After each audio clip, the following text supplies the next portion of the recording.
Hello everybody, how are you doing today? Today I'm going to show you the Talbot Lago, which is number 714.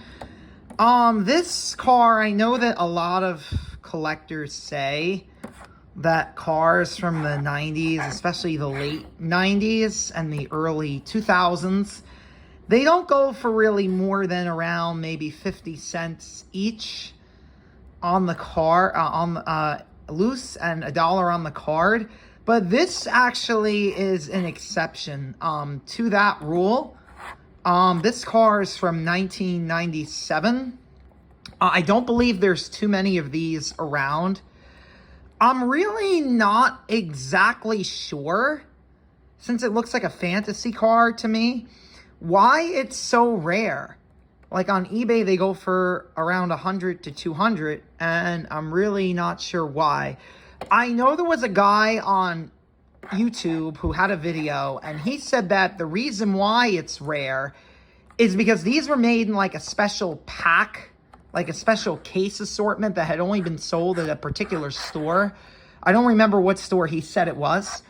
But he said that there were graph marks. They were like squares on the fenders on the black, and looking closely, I can't really tell that there's graph marks on there. So I don't believe that that's true.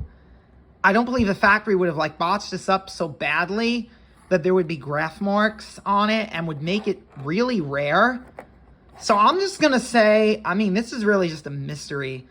This is a really unique one, and I really don't know why this one goes for so much money. I do have a hypothesis, and the hypothesis I have is this car was actually on an international card back at one point, and I think maybe what happened was they were going to release it internationally, and it was canceled.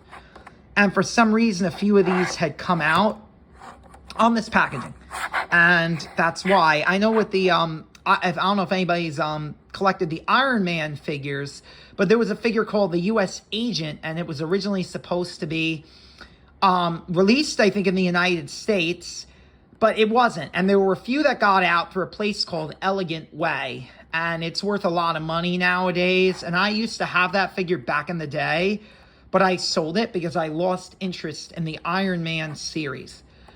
So I would think that this is a comparison to that, pretty much. It's just kind of weird. I don't know if anybody will ever know why this car is so rare.